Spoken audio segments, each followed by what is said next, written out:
उन भगवान देवाधिदेव महादेव को केवल मंदिर में ही नहीं, किसी तीर्थ में जाकर ही नहीं, शिव महापुराण की कथा कहती है उन देवाधिदेव महादेव को कुछ देर अपने भीतर भी ढूंढने का प्रयास करें।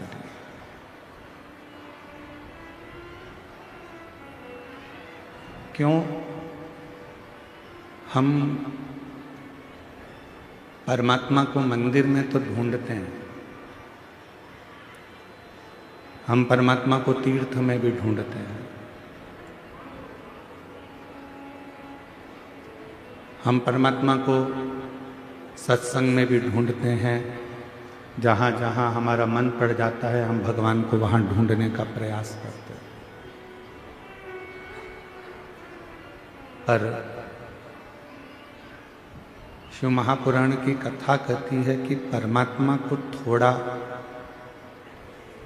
अपने भीतर भी ढूंढने का प्रयास हो।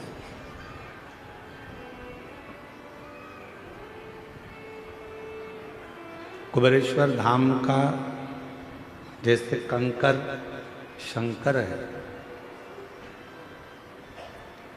कुबेरेश्वर धाम की पवित्र भूमि का एक एक कंकर शंकर माना जाता है।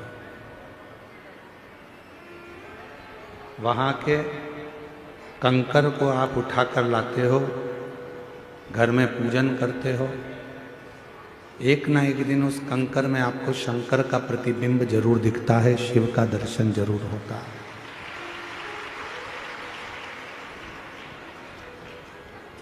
जैसे कुबेरेश्वर धाम के प्रत्येक कंकर में शंकर है,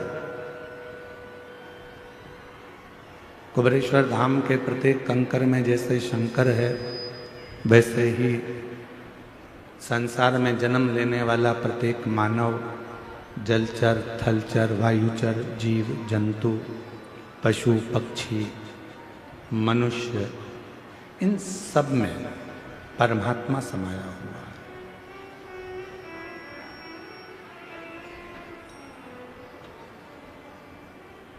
ऐसा कोई संसार में जन्म नहीं लिया जिसके अंदर परमात्मा की ऊर्जा ना हो, परमात्मा की ज्योत ना हो।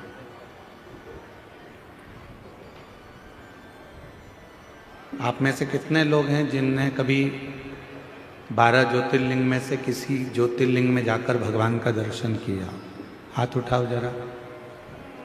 किसी भी एक ज्योतिर्लिंग में करे हैं सबने? रखो हाथ नीचे। नमन, आपको प्रणाम।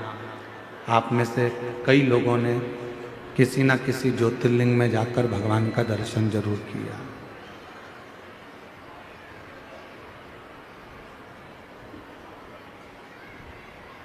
क्यों जाते हैं हम भगवान शंकर के ज्योतिर्लिंग के दर्शन करने के? क्यों जाते हैं हम भगवान की अविरल भक्ति का वो प्राचीन भूमि ज्योतिर्लिंग का दर्शन करने के? क्यों जाते हैं? उसका कारण केवल एक होता है। लिंग पुराण में वर्णन आता है कि जब हम किसी ज्योतिर्लिंग का, स्वयंभू लिंग का दर्शन करते हैं, कोई प्राचीन शिवालय में भगवान शंकर का जब हम दर्शन करने के लिए जाते हैं, तो उस ज्योतिर्लिंग में जितनी जितनी ऊर्जा होती है, उस ज्योतिर्लिंग में जितनी जितनी ऊर्जा, ज्योत, शक्ति उस शिवलिंग में होती है। जब आप भगवान देवाधिदेव महादेव का दर्शन करते हो तो दर्शन करते से ही उस शिवलिंग की ज्योति तुम्हारे नेत्रों के माध्यम से तुम्हारे हृदय में प्रवेश कर जाती है और तुम्हारे अंदर बल उत्पन्न कर देती है, एक शक्ति उत्पन्न करती है।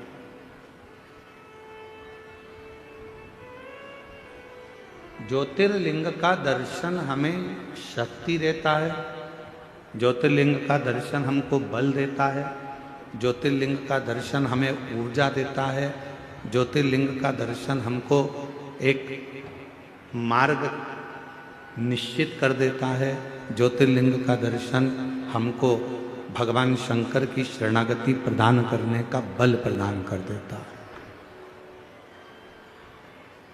किसी भी ज्योतिर्लिंग का आप दर्शन करें तो वहां बल मिलता है।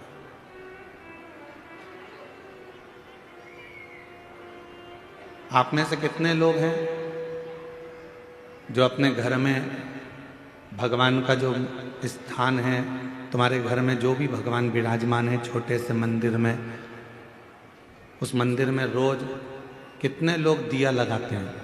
हाथ उठा हुआ है। सब लगाते हो दीपक? रखो।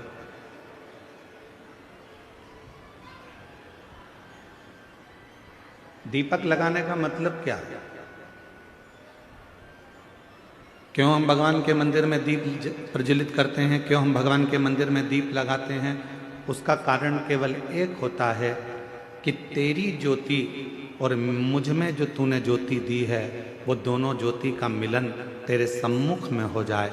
जब मैं ये ज्योति प्रकट करूं तो हे मेरे भोलेनाथ, हे मेरी माँ जगत जननी दुर्गा भवानी, हे मेरे कृष्ण कन्हैया, हे मेरे राम, हे मेरे बुढ़ादेव, ऐसी कृपा करना कि तुम्हारे भीतर की जो ज्योति है इस मेरी आत्म ज्योति का कल्याण करे और मुझे संसार से आनंद कराकर मुक्त करे। दीप लगाना, दीप प्रकट करना, ज्योति जलाना, ज्योत जलाना या दिया लगाना, ये हमको एक अलग से ऊर्जा देता है। ऊर्जा देता है। एक बार हमने कथा में कहा था, आप लोगों को याद है कि नहीं वो पता नहीं, और मुझे विश्वास है कि कुछ लोगों को तो याद होगा। एक बार हमने कथा में कहा था कि तुम्हारे घर में जो पुराना दीपक होता है वो बहुत काम का होता है। जो पुराना दीप होता है, 50 तरह के दिए मत बदलो। तुम्हारे घर में जो दीपक है 2 दिए, 4 दिए, 6 दिए ऐसे रख लो जिन दिए में आप बत्ती लगाते रहें। कभी इस दिए को अपने साफ करने रख दिया, मांझने रख दिया, घसने रख दिया, तो दूसरे दिए में बत्ती लगा दो, दूसरा मांझने गया तो तीसरे में लगा।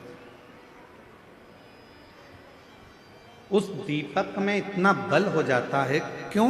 क्योंकि वो भगवान के सामने रोज प्रज्वलित होता है, रोज वो दीपक में बाती जलती है, रोज वो दीप लगता है, तो उस दीपक में इतना बल आ जाता है कि तुम्हारी जिंदगी के आधे दुख तो वो दीपक ही हर लेता है, वो दीप की ज्योति ही समाप्त कर देता है। वो दीपक में इतना बल आ जाता है। हमने कई बार अपनी कथाओं में भी कहा, कोई दीपक अगर भगवान को आप रोज लगा रहे हो, रोज लगा रहे हो, रोज लगा रहे हो, तुम्हारे घर में कोई बहुत बीमार भी व्यक्ति है और दीपक आप उसको मांझने में लेकर जा रहे हो, तो उसको एक अच्छे पानी में थोड़ा सा डाल दो, उसका पानी अलग रख लो, फिर भले आप दीपक को मांझो, मना नहीं है, साफ करो, मना नहीं है। और जो वो पानी है, उस पानी को जब वो बीमार व्यक्ति स्नान करे तो उसकी बाल्टी में उस पानी को डाल दो, जिससे वो उस पानी से जब स्नान करेगा तो उसका आधे से ज्यादा रोग तो उसी समय समाप्त हो। डॉक्टर को इलाज करवाओ, डॉक्टर को दिखाओ, क्योंकि डॉक्टर शिव का एक रूप रहता है। हॉस्पिटल जाओ, डॉक्टर शंकर का एक रूप है, उसको दिखाओ, मना नहीं, पर साथ में उस दीप में इतना बल हो जाता है। यहां तक हमारा सनातन धर्म कहता है कि जिस आसन पर बैठकर आप और हम लोग भजन करते हैं अपने घर के अंदर, आपने देखा होगा एक आसन लगाती हैं माताएं, जप करती है, पाठ करती है, आराधना करती है, साधना करती है, उस आसन में भी उतना बल आ जाता है, उस आसन में भी उतनी शक्ति आ जाती है। हम जिस माला से जप करते हैं, आप जिस माला से जप करती है, उस माला में भी शक्ति आ जाती है।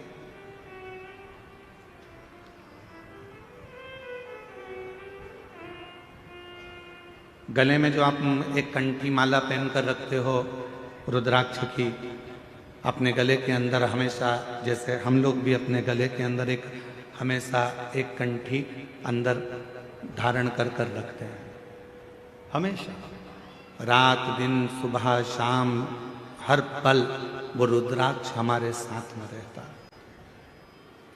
कई लोगों के मन में एक भाव उत्पन्न हो जाता है, हम गुरुजी हम हॉस्पिटल जा रहे हैं तो क्या रुद्राक्ष उतार कर जाएं? किसी के यहाँ पर बच्चा हो गया है तो हम क्या रुद्राक्ष उतार कर जाएं? मान लो हम स्त्री हैं, रजस्वला धर्म से हो गई, रजो धर्म से हो गई, तो क्या हम रुद्राक्ष उतार कर रख दें? शिव महापुराण की कथा कहती है आप किसी भी अवस्था में रहें, रुद्राक्ष कभी अशुद्ध नहीं होता, वो अशुद्ध को भी शुद्ध कर देगा। क्या स्त्री रुद्राक्ष पहन सकती है? जरूर। क्या कोई लड़की रुद्राक्ष पहन सकती है? जरूर। क्या कोई बच्चा रुद्राक्ष पहन सकता है? जरूर। क्या कोई बूढ़ा बुजुर्ग रुद्राक्ष? सब पहन, सब धारण कर।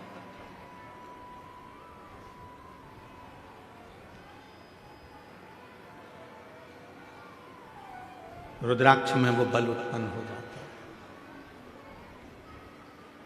लोग सोचते हैं कि हम अशुद्ध हैं, हम हॉस्पिटल चले गए हैं, हम उस बच्चे को देखने चले गए हैं, हम अशुद्ध हो गए। ना ना ना, रुद्राक्ष आपको हर पल शुद्ध करता है, हर पल शुद्ध करता है। जैसे भगवान के भोग में तुलसी डाली जाती है, बिना तुलसी के क्या भगवान भोग स्वीकार कर लेते हैं? जम के बोलो, नहीं करते। भगवान को अगर भोग स्वीकार कराना है तो भगवान के भोग में तुलसी डालते हैं, भगवान के भोग में हम प्रसाद में तुलसा दल डाल देते हैं, जिससे भगवान उसको स्वीकार कर लेते हैं। उसी तरह भगवान भी, जिसके गले में रुद्राक्ष है और जिसके गले में तुलसी की माला है, भगवान भी देख लेता है कि मुझे इसको स्वीकार करना है, ये मेरा अपना है, इसको मुझे स्वीकार करना है, ये मेरा अपना।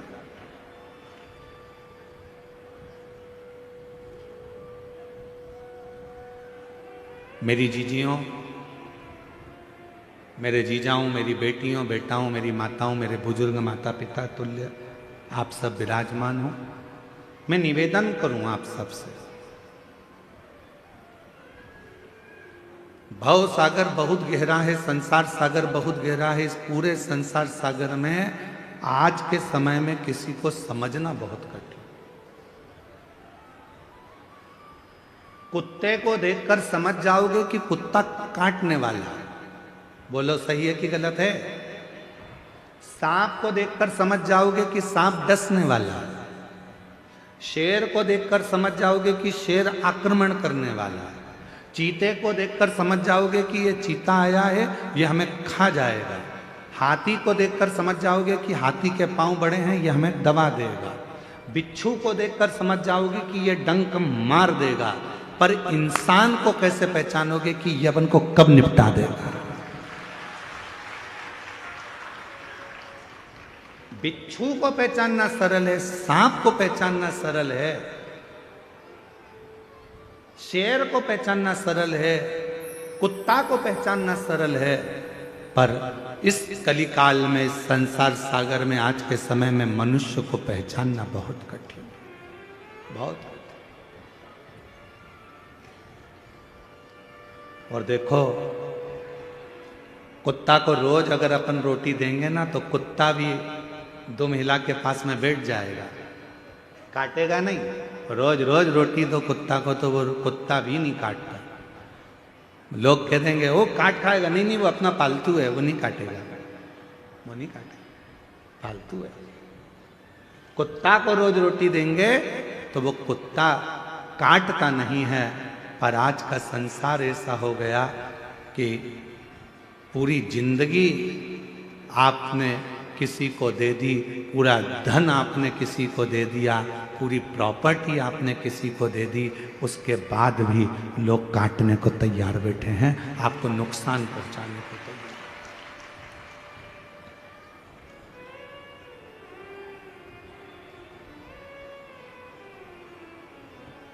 रे सो कोई नहीं रे,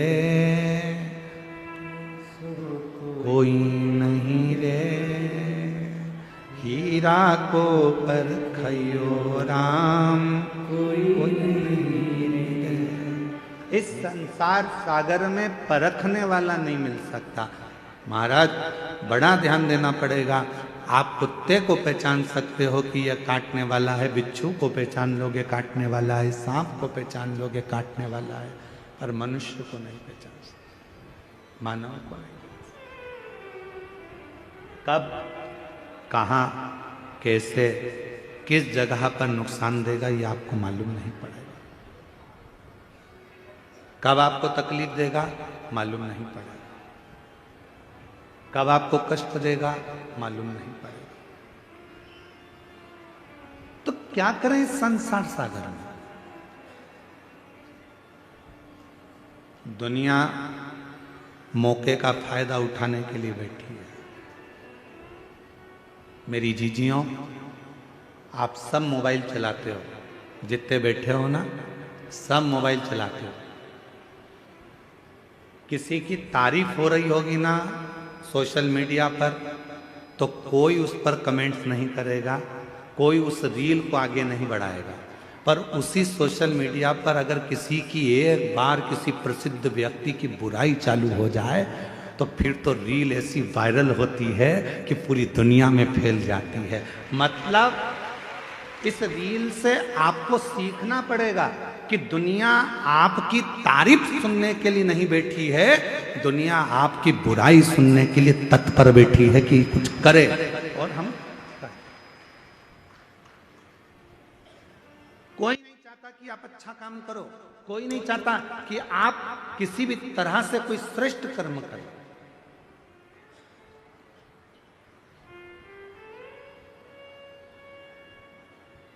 गौ माता के जो रक्षक हैं, गौ माता की जो सेवा में लगे रहते हैं, राष्ट्र की जो सेवा में लगे रहते हैं, सनातन धर्म को आगे बढ़ाने में लगे रहते हैं, सनातन धर्म को मजबूत करने में लगे रहते हैं, दुनिया के लोग उसी की बुराई में लगे रहते हैं।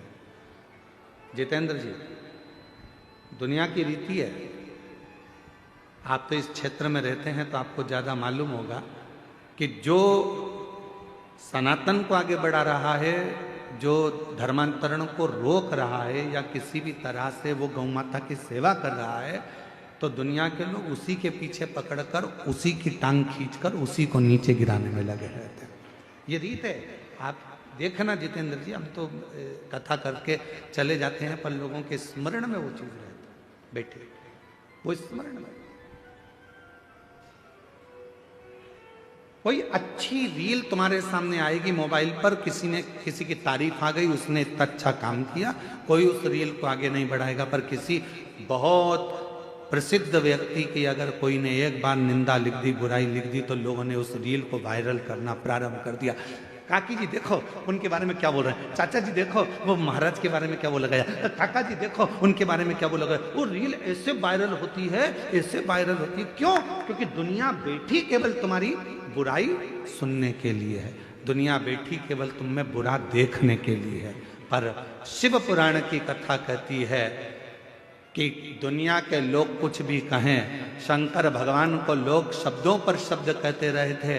ध्यान देना, भगवान देवताओं ने भी शिव जी को नहीं छोड़ा, खुद के ससुर ने भी शंकर भगवान को नहीं छोड़ा, दक्ष प्रजापति ने भी शंकर भगवान को अपशब्द पर अपशब्द कहे, साड़ू भाई था कामदेव, उसने भी नहीं छोड़ा, सती की बहन थी रति कामदेव की पत्नी, उनने भी कहने में नहीं छोड़ा।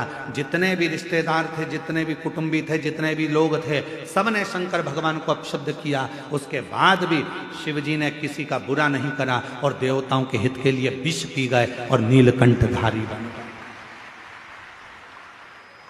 किसी के लिए मेरे भोले बाबा ने, किसी के लिए मेरे शंकर भगवान ने एक शब्द भी नहीं कहा, क्योंकि शिव जी को मालूम था कि बोलकर बुरा होने से अच्छा है कि जो विष है ये देवता पिएंगे, संसार के लोग इसको ले लेंगे और बर्बाद हो जाएंगे, इस विष को मैं पी लेता हूं और भगवान नीलकंठधारी हो गए। देवता केवल देवता रह गए और मेरे शंकर भगवान विष पीकर, देवता अमृत पीकर देवता रह गए, पर मेरे शंकर भगवान विष पीकर देवों के भी देव महादेव,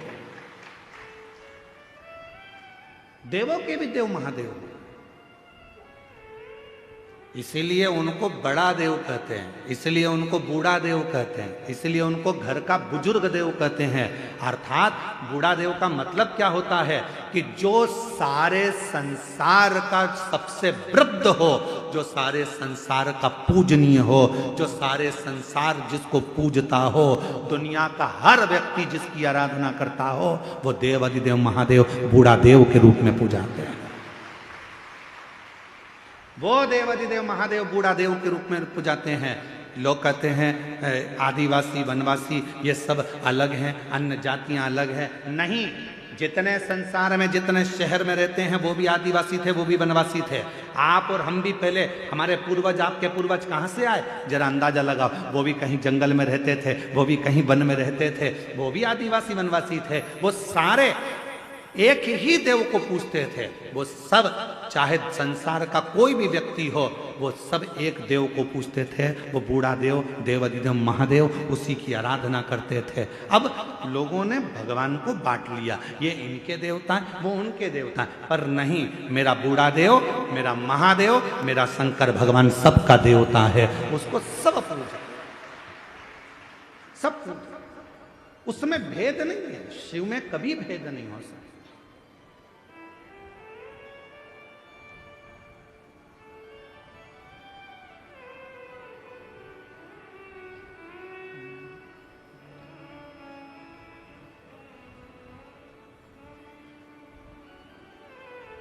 महाराज, आप जिस भाव में उसको भजेंगे वो भाव में मिल जाएगा। दुनिया की रीत है आपसे लाभ ले लेना और आपको धक्का मार देना, आपको धक्का दे। पर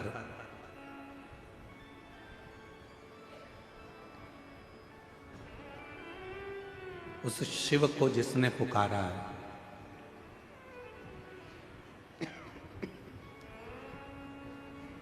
बाबा देव अधिदेव महादेव को जिसने पुकारा है, वो शिव उसके दुख हरने के लिए उसके दरवाजे पर जाकर जरूर खड़ा हुआ, जरूर खड़ा।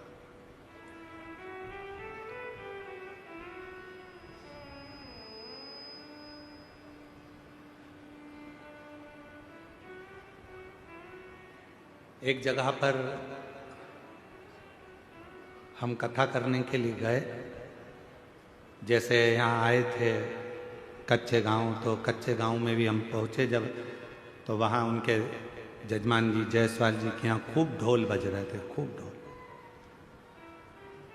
कच्चे गांव आने से पहले एक जगह पर मंदिर में कहीं पास का कोई गांव था, वहाँ रोक लिए थे।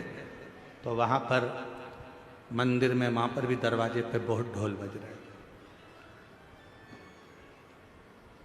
थे। एक जगह पर गए,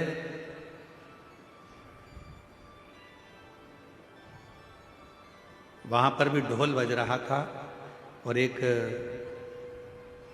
बकरी का बच्चा उस ढोल को सुन रहा था। अब भीड़ इतनी हो रही तो उसने, किसी ने बकरी के बच्चे को भगा दिया। फिर वो बकरी का बच्चा आ गया ढोल के पास, फिर वो ढोल सुनने लगा। फिर किसी ने बकरी के बच्चे को, अब इतनी भीड़ में बकरी के बच्चे को फिर हटा दिया। वो बकरी का बच्चा फिर आ गया।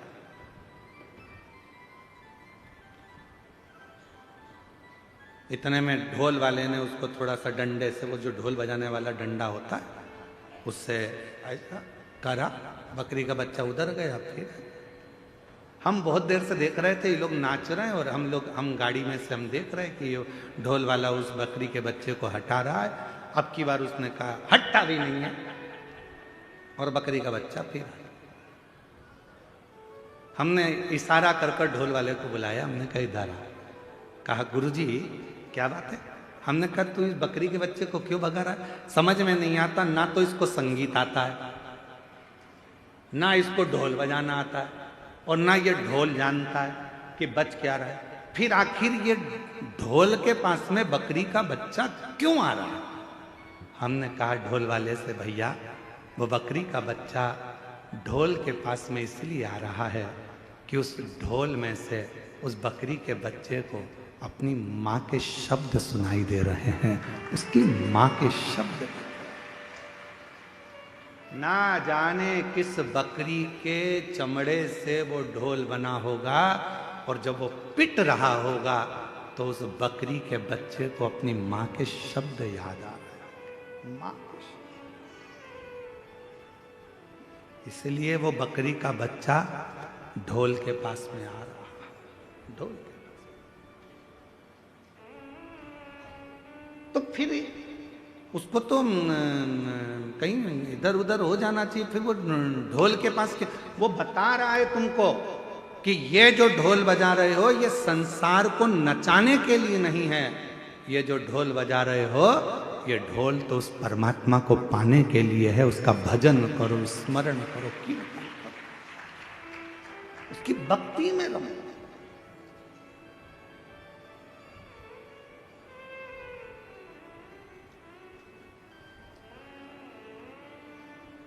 उसके भजन में रमो, उसके स्मरण में रमो।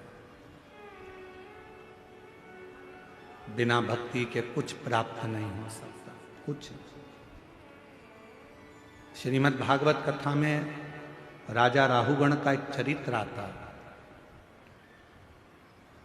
राजा राहुगण पालकी में बैठकर जा रहे थे और पालकी उठाने वाले के पांव में लग गई थी। आप लोगों ने श्रीमद् भागवत सुनी होगी तो आपको मालूम होगा।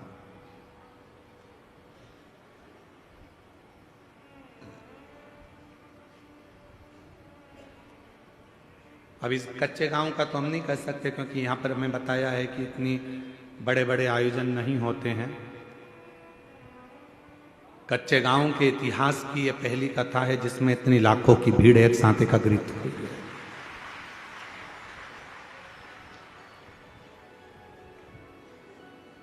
और आज सबसे ज्यादा प्रसन्नता यदि कोई हमसे पूछे कि किसको हो रही है इस कथा की, तो हम छाती ठोक कर कहते हैं कि कच्चे गांव की कथा की सबसे ज्यादा प्रसन्नता हमको हो रही है। उसका कारण है, जो वनवासी, जो आदिवासी कहीं नहीं जा सकते थे, जो दिन भर काम में लगे रहते थे, आज उनके बीच में आकर ये कथा कहने का जो आनंद उत्पन्न हुआ है वो शायद जिंदगी में कभी नहीं हो सकता, कभी।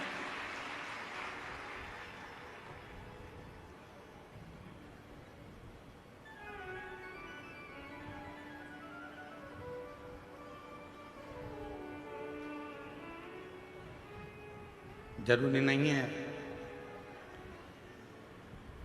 कि बहुत बड़ा मंच होगा तो कथा होगी। आज आप लोगों के बीच में कहकर जा रहे हैं, जितने वनवासी आदिवासी बैठे हैं उन लोगों से निवेदन कर कर जा रहे हैं, कभी तुमको लगे कि हमारे इस क्षेत्र में कथा होना है, आप हमको याद करना। कोई रुपये की बात नहीं, कोई पैसे की बात नहीं। आप मंच नहीं बनाओ तो किसी पेड़ के नीचे एक पत्थर रख देना, उस पत्थर पर बैठकर शिव महापुराण की कथा हम आदिवासी और वनवासियों को सुना कर जाएंगे।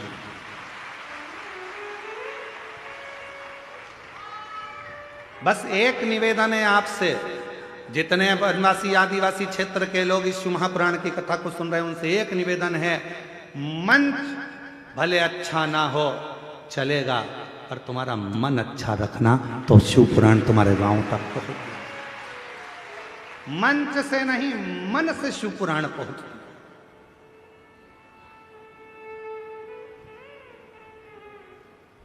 मन से। और तुम तो आटा भी मत देना, चावल भी मत देना, दाल भी मत देना, हम सब सीओर से बांध के लेकर आएंगे, खुद बनाएंगे, खुद खाएंगे और आपको कथा सुना कर लाएंगे। और अगर लगे भी ना आपको ऐसा कि गुरुजी हमारे पास कोई व्यवस्था नहीं है, आप तो बस आ जाओ और कथा सुना कर जाना, तो हम तो ये राधे साउंड वाले से भी कह देंगे कि तू भी वृंदावन से साउंड लेकर चलो, कथा सुना कर।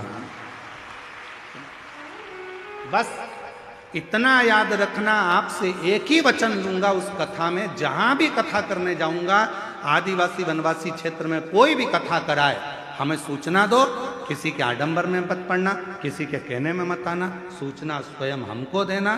पर एक वचन वहां लूंगा कि उस क्षेत्र में जिस क्षेत्र में कथा करेंगे उस क्षेत्र का एक भी हिंदू किसी दूसरे धर्म में नहीं जाएगा तो कथा करेंगे।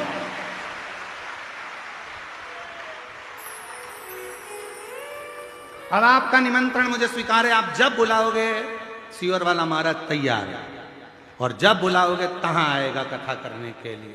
और तुमको लगता है कि ये टेंट का खर्चा बहुत लगता है, गुरुजी कहां से इतना पैसा लाएंगे, तो अपन शाम की कथा कर देंगे, टेंट की जरूरत नहीं पड़ेगी, खुले में बैठ जाओ, खुले में बैठो, खूब सुनो कथा और दिल से।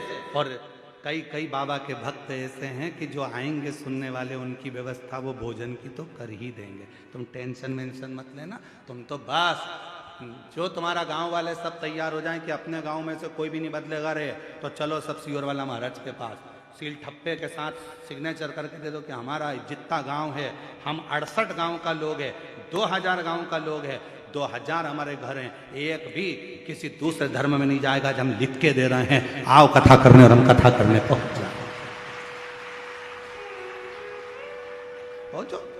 शिव को भजो, शंकर। ये दुनिया केवल तुम्हारा फायदा लेना चाहती है, केवल तुम्हारा फायदा। तुमसे जितना लाभ लेना होगा उतना लेंगे, बाद में तुम्हें धक्का मार देंगे। ये दुनिया की रीति है, समझ जाओ, समझदार हो जाओ सब। ये मत सोचो कि अब ये संसार के लोग मीठा मीठा बोल के अपना, ना ना ना, संसार में बड़ी विचित्र बात है, लोग कुछ का कुछ बताते हैं और कुछ का कुछ करते हैं। इसलिए याद रखना, अच्छा मंच नहीं होगा चलेगा, अच्छा पंडाल नहीं होगा चलेगा, अच्छी मंच नहीं होगा चलेगा, पर अच्छा मन रखना। शिव महापुराण की कथा तुम्हारे गांव तक जरूर पहुंचे, शिव कथा जरूर। अभी ये कथा कल विराम हो जाएगी, सुबह 8 बजे से 11 बजे तक यहाँ हो जाएगी, टीवी पर 1 बजे से 4 बजे तक आ जाएगी। 7 तारीख से कथा दंतेवाड़ा क्षेत्र में हो रही है। आज एक दंतेवाड़ा क्षेत्र से एक लेटर सियोर भेजा, हम प्रयास करेंगे उस पत्र की भी कॉपी आपको। उस पत्र में एक वनवासी महिला ने उस पत्र को लिखा और व्हाट्सएप पे डाला सीहोर के ऑफिस में कि हमारे दंतेवाड़ा क्षेत्र में पहली बार कोई महाराज इतनी विशाल कथा करने के लिए आ रहा है। पूरा क्षेत्र उत्साहित, पूरा क्षेत्र उत्साहित। वो उत्साह में हम एक भाई का नाम आया तो पीएसओ के पास है, इसलिए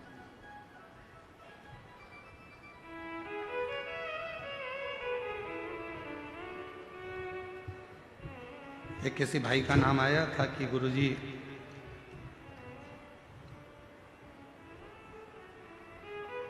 श्री देवेन टेकाम जी भानु प्रतापपुर से हैं, वो हमेशा सनातन को जोड़ने का और धर्मांतरण को रोकने का प्रयास करते रहते हैं। उनके लिए एक बार जोरदार ताली बजाकर साथ होगा। कोई अच्छा करे आप उसका साथ दो, उसके साथ खड़े हो। कोई गलत करे उसके विरोध में भी खड़े हो कि इसने गलत किया है। कल एक पत्र पढ़ा था आप लोगों के सामने, एक जीजी ने पत्र लिखा था, उसने कहा था मेरा गांव पूरा की पूरा पूजन पाठ बंद कर दिया। बोलो पढ़ा था कि नहीं पढ़ा था? हम कमरे में जाकर, कक्ष में जाकर हमने भगवान के चरणों को प्रणाम कर कर किया कि आज तूने मेरा मानव का देह सिद्ध कर दिया कि किसी गांव में से देवी देवता की पूजन बंद हो गई थी, आज शिव पुराण के माध्यम से कम उस गांव में फिर चालू हो गई। एक लोटा जल चढ़ना प्रारंभ हो गया, गांव का प्रत्येक व्यक्ति शिव के मंदिर जाना चालू कर दिया। हमारा लक्ष्य ये नहीं है कि हम आपको अपने आप से जोड़ें, हमारा लक्ष्य इस व्यासपीठ का केवल एक है कि आप शंकर भगवान से जुड़ जाओ, आप शिव जी से जुड़ जाओ। जितने वनवासी आदिवासी हम उनसे ये भी नहीं कहेंगे कि तुम कहीं इधर उधर जाओ, आप तो अपने बूढ़ा देव से जुड़ जाओ, आप अपने बूढ़ा महादेव से जुड़ जाओ, कहीं मत जाओ। आप अपने बूढ़ा देव की आराधना करो। आप बूढ़ा देव वो शंकर का प्रतिबिंब है, वो शिव का प्रतिबिंब है, शंकर का स्वरूप है। आपको कहीं जाने की जरूरत नहीं है। क्यों हम इधर उधर जाएं? हमारा बूढ़ा देव सबसे प्रबल देव है। हमारा बूढ़ा देव, हमारा महादेव सबसे प्रबल है। हम जो भी दुख आएगा अपने बूढ़ा देव महादेव से कहेंगे तो दुख मिट जाएगा। हम क्यों आडंबर में पड़े, हम क्यों आडंबर में यहां वहां जाए।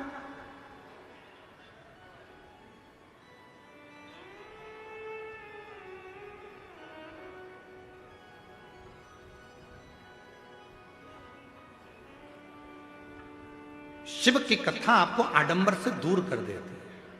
शंकर भगवान की कथा आपको दिखावे से, पाखंड से दूर कर देती है, दिखावे से दूर कर देती है।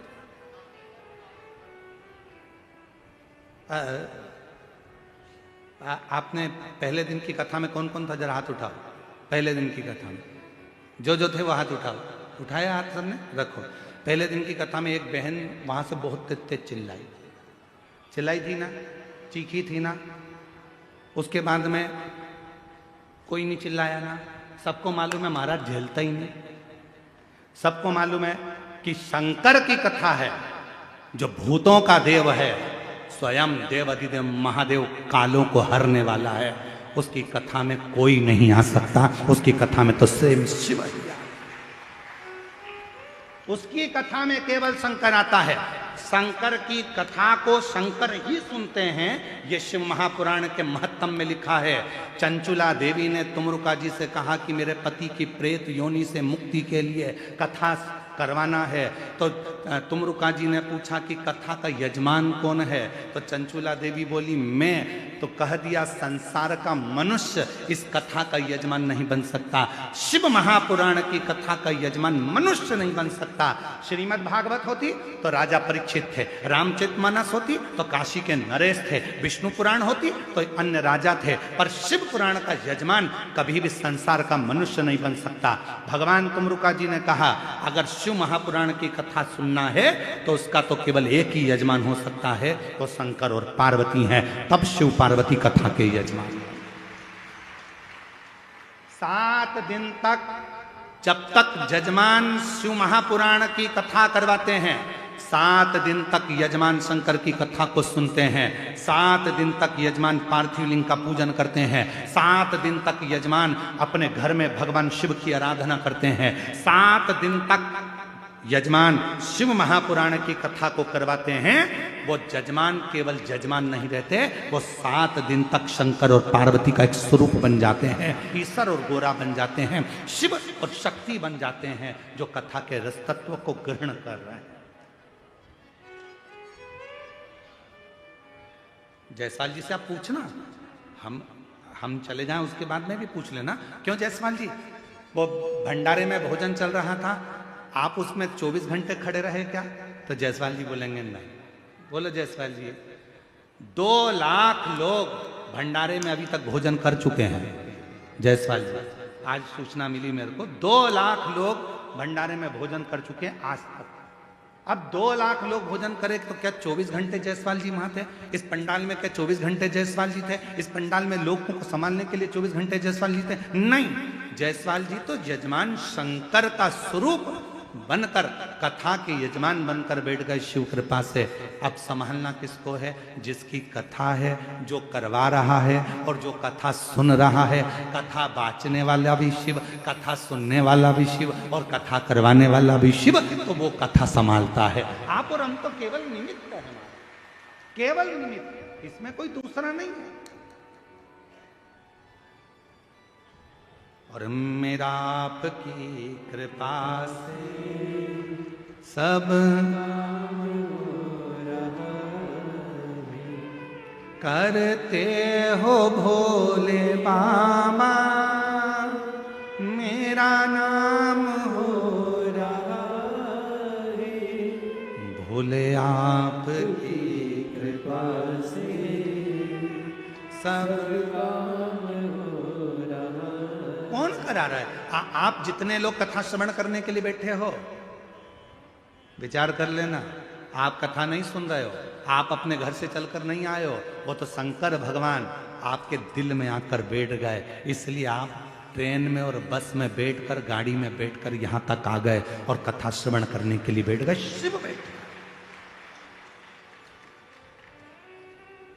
एक पत्र है, उस पत्र में एक भाई लिख रहे हैं कि मैं आपको नहीं मानता था, मैं मंदिर नहीं जाता था, पत्र में लिखा देखो।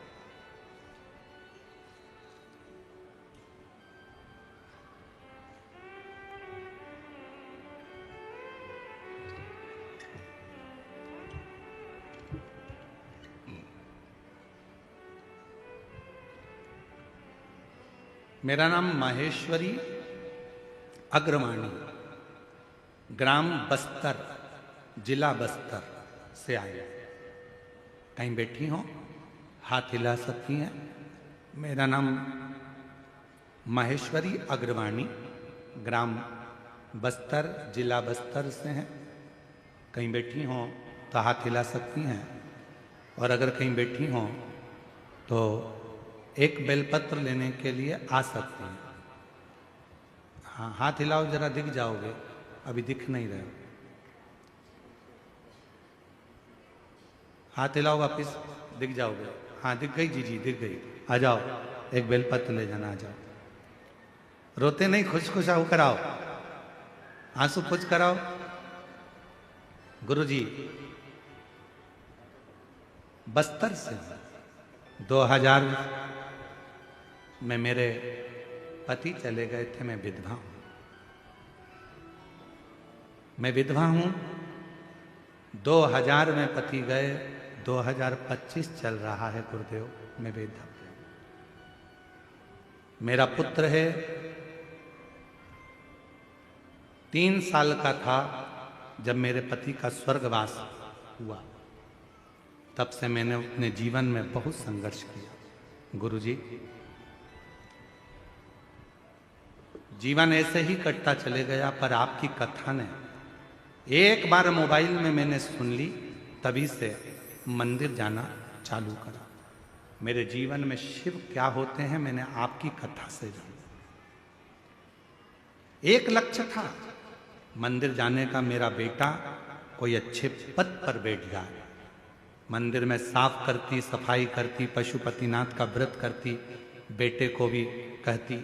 पर बेटा कहता, माँ क्या मंदिर की सफाई करने से या मंदिर में बेलपत्र चढ़ाने से या शहद का बेलपत्र लगाने से क्या नौकरी मिल सकती है? तब मैंने अपने बेटे से कहा कि तू एक बार कानों में हेडफोन लगा, महाराज को सुन। वो कहते हैं कि मेहनत को 4 गुना कर, रात दिन एक कर, खूब पढ़ाई कर। अभी तू 15 मिनट भी अगर छोड़ देता है तो तेरे बुरे हैं। सियोर वाला महाराज कहता है कि रात दिन एक कर दे। तब मेरे बेटे ने रात दिन एक करा। आपके कहने पर मंदिर जाने लगा, जल चढ़ाने लगा। उसने मुझसे कहा, माँ मैंने सुना है कि एक बार यदि पंडाल में बैठकर कथा सुनी जाए बाबा देता है। 2024 में कुरुद में कथा चल रही थी, पंडाल में पहुंच गए। बाबा ने ऐसी कृपा कर दी गुरुदेव मेरे पुत्र के ऊपर कि 2018 से तैयारी कर रहा था, पर बाबा की कृपा से ऐसी करुणा बाबा ने करी। 2018 से छत्तीसगढ़ पीएससी का एग्जाम दे रहा था, क्लियर नहीं हो रहा था, पर बाबा ने उसके परीक्षा ऐसी कृपा करी कि 2024 में उसने कुरुद की कथा पंडाल में जाकर सुनी, और बाबा की कृपा से आज मेरा बेटा आबकारी विभाग का सबसे बड़ा अधिकारी बनकर बैठ गया। मैं बाबा को यहाँ प्रणाम करने के लिए आई हूँ कि मेरे बेटे को आबकारी विभाग अधिकारी के पद पर नियुक्त कर दिया। छत्तीसगढ़ पीएससी की परीक्षा मेरे बेटे ने स्वीकार कर ली। सीजी पीएससी की परीक्षा मेरे बेटे ने स्वीकार पास। मैं बाबा को प्रणाम करने आई हूं। आज वो आबकारी विभाग का सबसे बड़ा अधिकारी बनकर बैठा। ये दुनिया की दृष्टि में लगता है। महाराज सियोर वाला महाराज तो कथा कर कर चले जाएगा, पर दुनिया के लोगों को बाद में मालूम पड़ता है कि अपने कच्चे गांव में कथा हुई। कम से कम मुझे एक दिन तो पंडाल में जाकर वहां की मिट्टी को कथा सुनकर आरती के बाद अपने हृदय से लगा लेना था, क्योंकि वो पंडाल की मिट्टी नहीं, मेरे भोले बाबा स्वयं अपना चरण रखने के लिए आते, स्वयं चरण रखने। एक विश्वास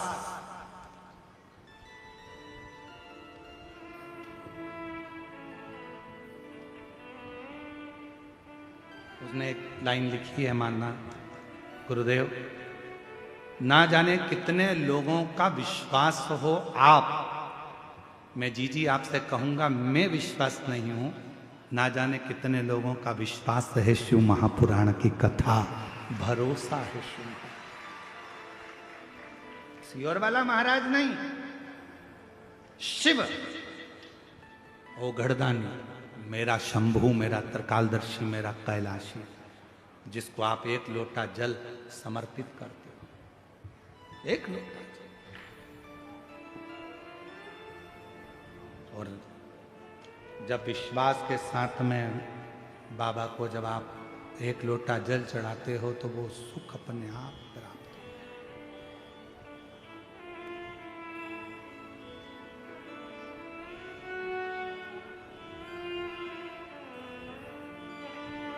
मेरा तू ही तो हमदर्द है, जिसे हर दर्द कहता हूँ, मेरा तू ही तो हमदर्द है, जिसे हर दर्द कहता हूँ। दुनिया के आगे प्रभु चुपचाप में रोता हूँ, दुनिया के आगे प्रभु चुपचाप में रहता हूँ। मेरा तो ही तो हमदर्द है, जिसे हर दर्द कहता हूँ। मेरा तू ही तो हमदर्द है, जिसे हर दर्द कहता हूँ। माँ कह रही है, मैंने बाबा का चमत्कार जो देखा, मेरा बेटा कहता था क्या शिव जी नौकरी दे सकता है? 3 साल में 3 नौकरी दी। पहले बनाया उसको जीएसटी अधिकारी, फिर बनाया, पहले टीचर में बनाया, फिर जीएसटी अधिकारी बनाया, और अब आबकारी विभाग का सबसे बड़ा अधिकारी बनाकर बिठा दिया। मेरा तू ही तो हमदर्द है, जिसे हर दर्द कहता हूँ। मेरा तू ही तो हमदर्द है, जिसे हर दर्द कहता हूँ। उससे दिल से कहो, दिल से। आप हम पर भरोसा ना करिए, पर शिव पर भरोसा करिए। सियोर वाले महाराज का तो क्या है, शरीर है जब तक चल रहा है। ना जाने उस भोले बाबा ने ये मनुष्य का शरीर क्यों दिया, हम भी नहीं जानते। एक साधारण से परिवार में हमारा जन्म करा दिया। सीहोर जैसे जिले को, सीहोर को कोई नहीं जानता था, आज बाबा की कृपा से उसको प्रसिद्ध कर दिया। उस भोले बाबा ने क्यों जन्म दिया हमको नहीं मालूम था, क्यों।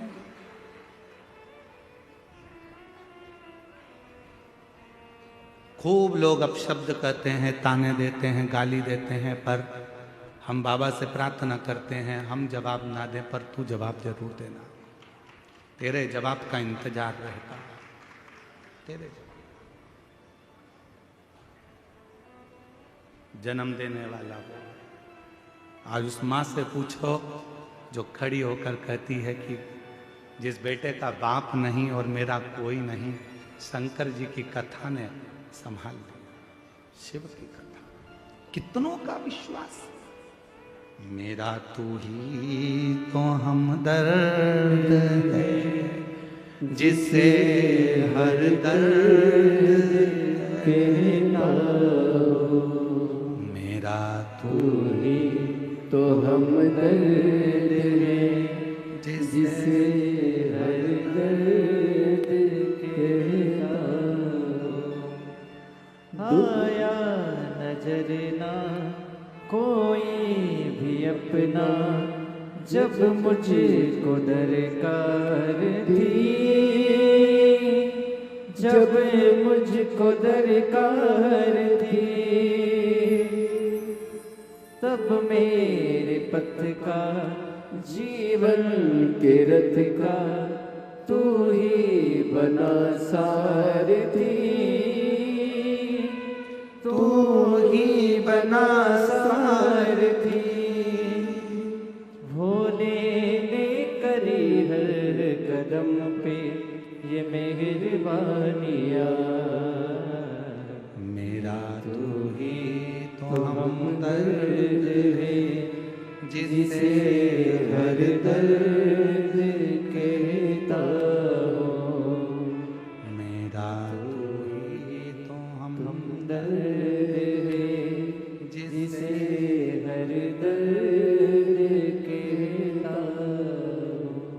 संसार के आगे जाकर रोगे, लोग हंसेंगे, ताना कसेंगे, अपशब्द कहेंगे, आड़ा टेढ़ा बोलेंगे, पर मेरे शंकर भगवान के मंदिर में जब एक लोटा जल लेकर पहुंचोगे, श्री शिवाय नमस्तुभ्यम कहकर जब जल चढ़ाओगे, वो तुम्हारी जिंदगी के सारे दुखों को धीरे धीरे समाप्त करता चले जाएगा।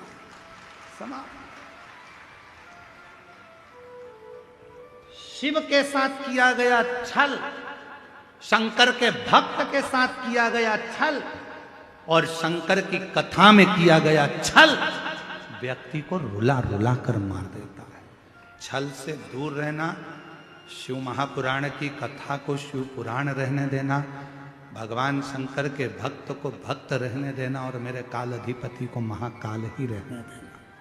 उसमें ना कोई आडंबर, ना कोई दिखावा, ना कोई छल, ना कोई, उसकी भक्त भजन स्मरण करो।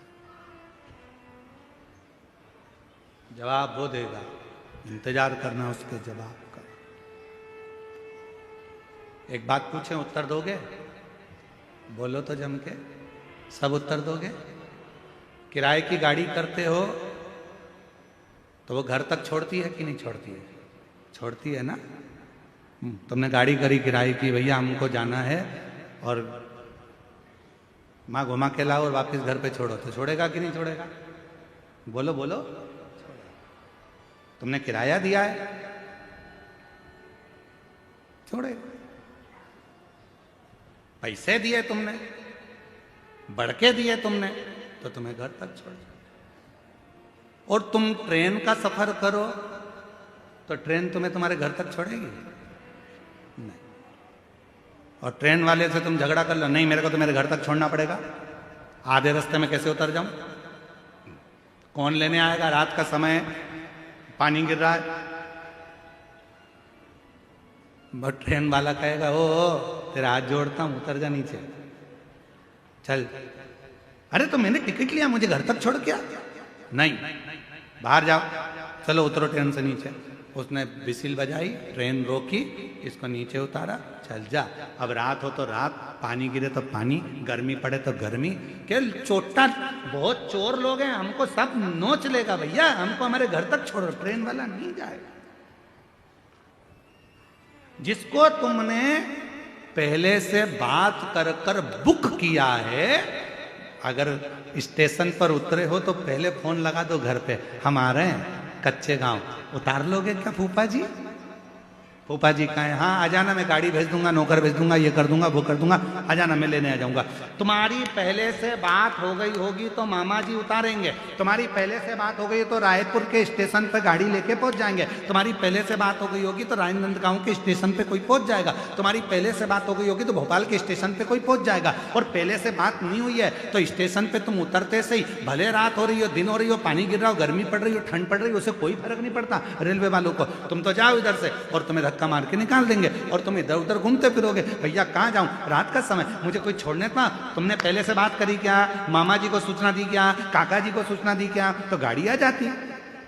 बात करके रखना पहले से, तो गाड़ी लेने आएगी। और अगर बात नहीं करिए तो फिर तो घूमते रहो, यहाँ वहाँ भटकते रहो। बस उसी तरह से शिव महापुराण की कथा है। लोग कहते हैं शिव पुराण की कथा में क्यों जाना चाहिए, पंडाल में बैठ के क्यों कथा सुनना चाहिए। पंडाल में बैठने का कारण केवल इतना है, 7 दिन तक आप जब पंडाल में बैठोगे तो भगवान से बात करोगे, और बात कर लोगे तो ये पक्का है कि तुम्हें लेने के लिए गाड़ी वही लेकर आएगा और आखिरी में लेकर भी वही जाएगा। बात करते हैं, मेरा तू ही तो हमदर्द है जिसे हर हम उससे बात करते हैं। कथा में बैठकर केवल कथा नहीं सुनते, हम बाबा से दिल की बात करते हैं। भोला सब दुख काटो, हम उससे अपने हृदय की बात करते हैं। बाबा मेरे दुखड़े काट देना। जब हम दिल से बात करते हैं तो वो जब हमारा अंतिम समय आता है, जब हमारी दुख की घड़ी आती है, तकलीफ की घड़ी आती है, कष्ट की घड़ी आती है, तो वो गाड़ी लेकर आता है, वो नंदी लेकर आता है, वो हमारे दुख काटने आता है, वो हमारी तकलीफ मिटाने के लिए आता है, वो हमारे कष्ट को मिटाने के लिए।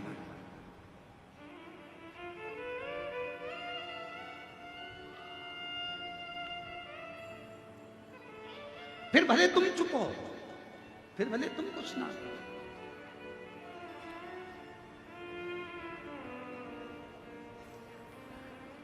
दुनिया के आगे प्रभु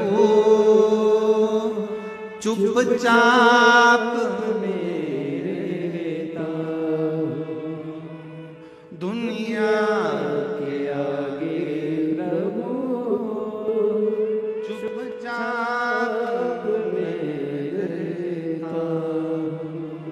मेरा तू ही तो हमदर्द है जिसे हर दर्द कहता हूँ। मेरा तू ही तो हमदर्द है जिसे हर दर्द कहता हूँ। कहो सुनेगा, स्वीकारेगा। कैसे ना स्वीकारे? कहते हैं अगर दिल से आपने कोई बात कही है तो दिल की कही हुई बात भले किसी को मोबाइल मत करो, फोन मत करो, दिल से याद किया है तो वो कितनी भी दूर होगा उसको हिचकी चलने लगती है। यहाँ हिचकी बोलते हैं कि डुचकी बोलते हैं? हिचकी, हिचकी चलने लगती है।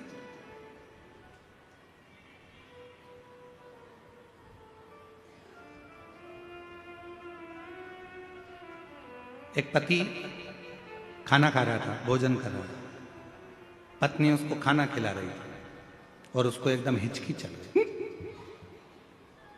पत्नी ने पानी ला कर दिया, फिर भी हिचकी बंद नहीं।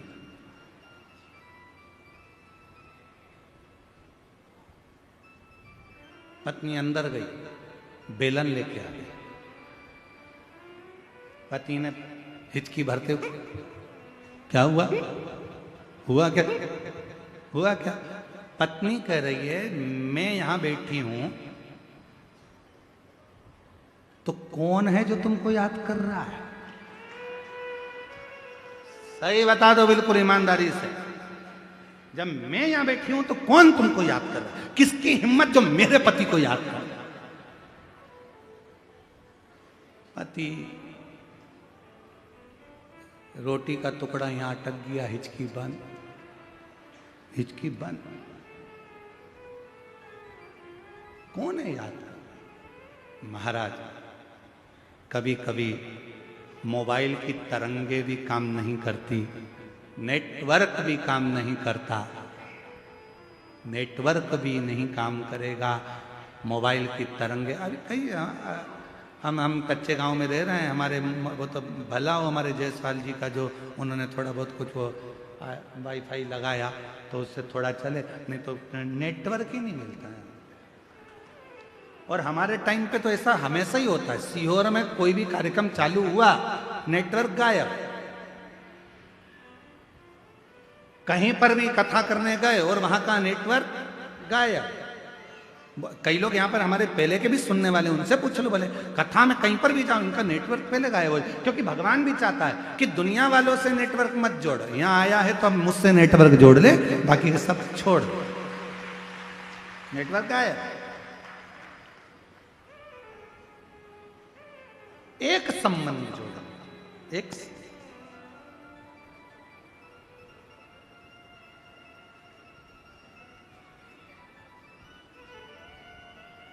मोटरसाइकिल वाले को हाथ दिया, भैया भैया भैया भैया मुझे बिठा ले बिठा ले बिठा ले, मोटरसाइकिल वाले ने बिठा लिया।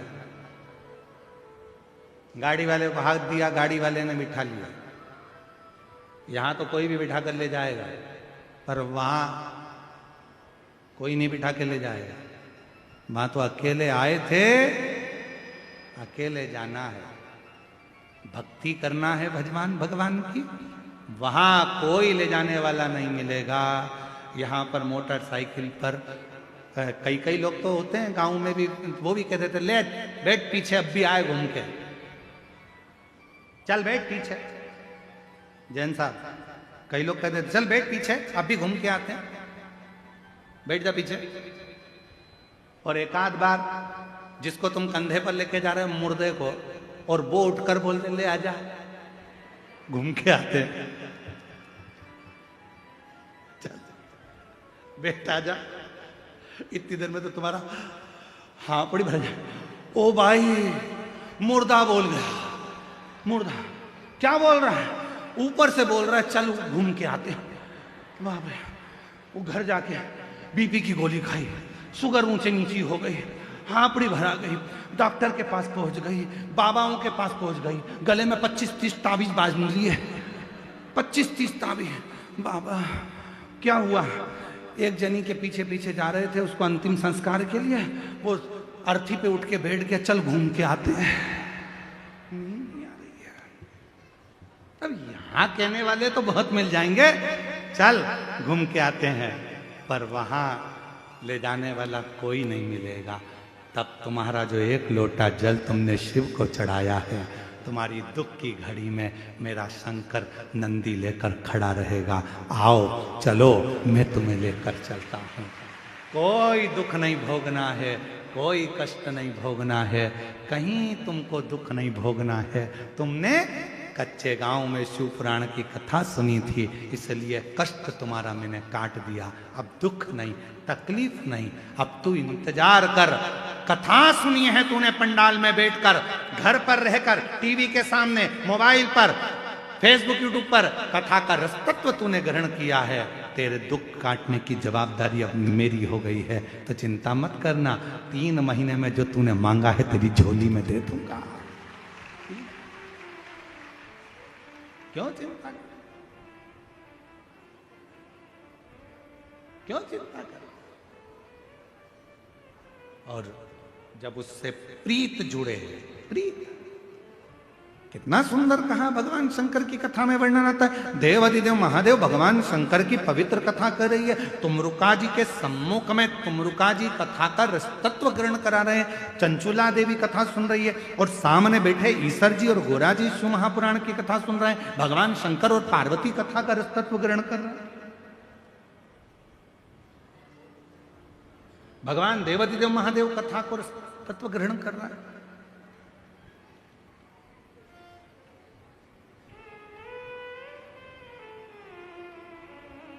महाराज, जिसने शिव को जान लिया फिर वो भटका नहीं। उसके मस्तक पर चंद्र है, वो शांति देता है। उसके गले में रुद्राक्ष है, वो भय मुक्त कर देता है। और उसके मस्तक पर 3 नेत्र हैं, वो कह देता है कि त्रिगुणाकार सृष्टि को जीतने के लिए शिव मंत्र मूल है, इसलिए वो बल प्रदान कर देता है।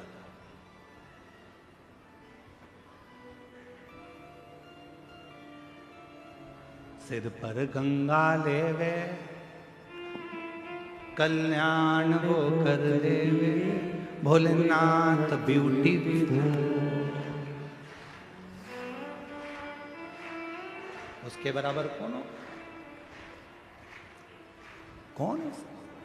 उसके बराबर कोई नहीं हो सकता महाराज। वो जो है भरोसा, दृढ़ता, शिव तत्व को नजदीक लेकर आती।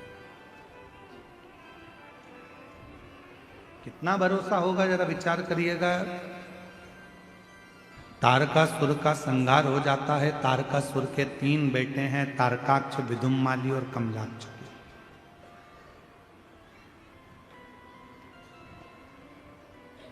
3 पुत्र हैं, तारकाक्ष, विदुम्माली, कमलाक्ष। और तीनों को मालूम पड़ा कि हमारे पिता तारकासुर का संहार हो गया है, वो मर गए हैं, प्राण छूट गए हैं। पर हमारे पिताजी भगवान देवाधिदेव महादेव से कभी बैर नहीं रखते।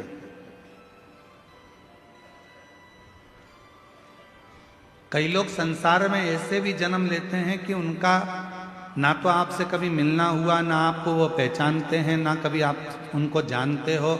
इसके बाद भी अगर कोई आपके सामने उस व्यक्ति, किसी व्यक्ति की बुराई कर देता है और आप उस बुराई में शामिल हो जाते हो। ना आप उससे मिले, ना कभी आपने उसको देखा और ना कभी उससे मिलना हुआ, फिर भी वो आपस में मुलाकात, बस किसी ने बुराई करना चालू करी और आप उस बुराई में शामिल हो। महाराज,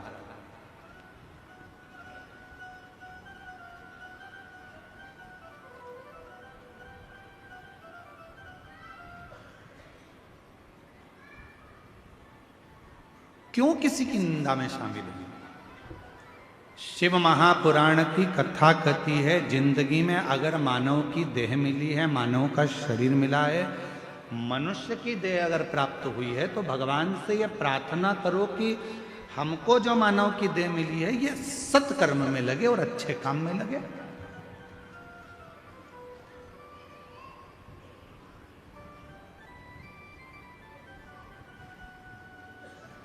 मत बुरे कर्म कर बंदे, वरना पछताएगा। भगवान की आंखों से तू बच नहीं पाएगा, तू बच नहीं पाएगा।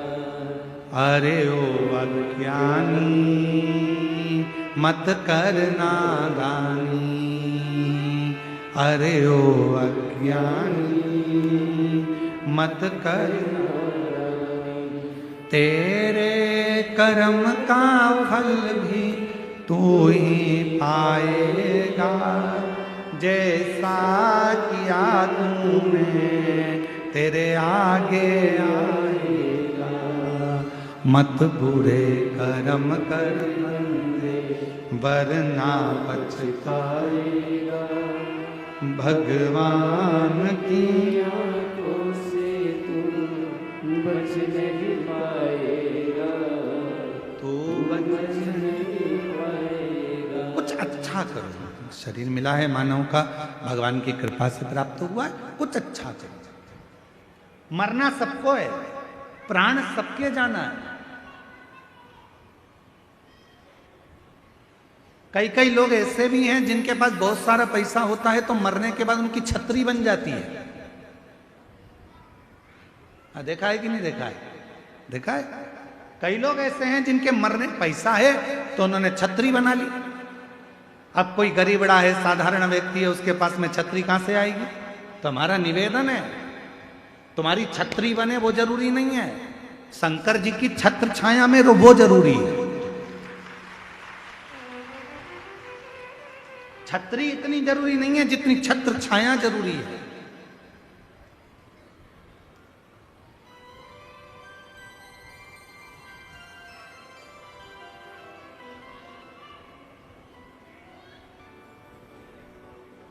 गाड़ी में बैठकर देख लिया, फ्लाइट में बैठकर देख लिया, ट्रेन में बैठकर देख लिया, घर में बैठकर देख लिया, बंगले में बैठकर देख लिया, रोड पर बैठकर देख लिया, फैक्ट्री में बैठकर देख लिया, पहाड़ों पर बैठकर देख लिया, आकाश में बैठकर देख लिया, पानी में बैठकर देख लिया। अब निवेदन है, शंकर की शरण में बैठकर देख लो। एक बार मेरे देवाधिदेव महादेव की शरण में जाकर बैठकर देखो कि मन का सुकून क्या होता है, हृदय की शांति क्या होती है, दिल का सुकून क्या होता है। शिव की शरण में जो शांति मिलेगी, शंकर की शरण में जो सुख मिलेगा, वो दुनिया में कहीं नहीं मिल सकता, कहीं।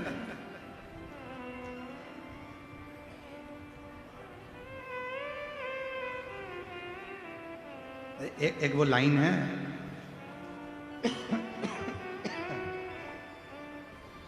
मैंने सबका होकर देख लिया, बस तेरा होना बाकी है। तुम भी बोलो, मैंने सबका होकर देख लिया, एक तेरा होना बाकी है। मैंने सब दर जाकर देख लिया, तेरे दर पर आना बाकी है।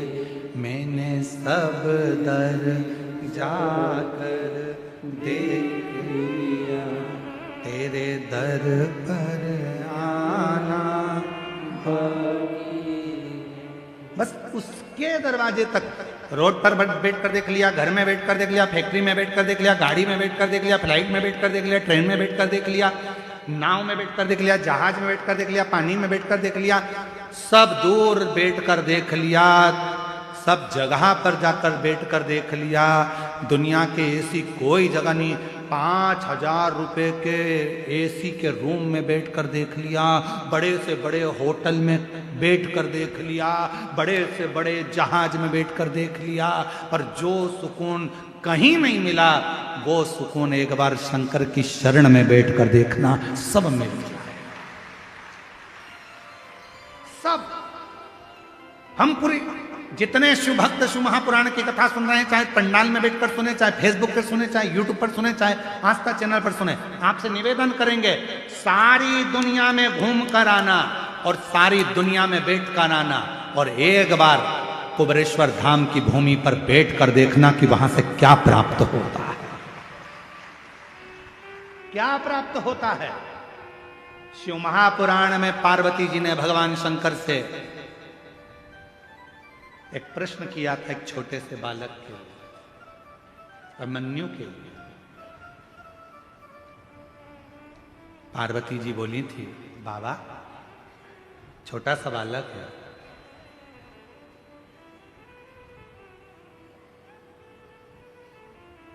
छोटा सा बालक है बाबा, इसको पीने के लिए भी दूध नहीं नसीब हुआ, बहुत गरीब है, बहुत गरीब।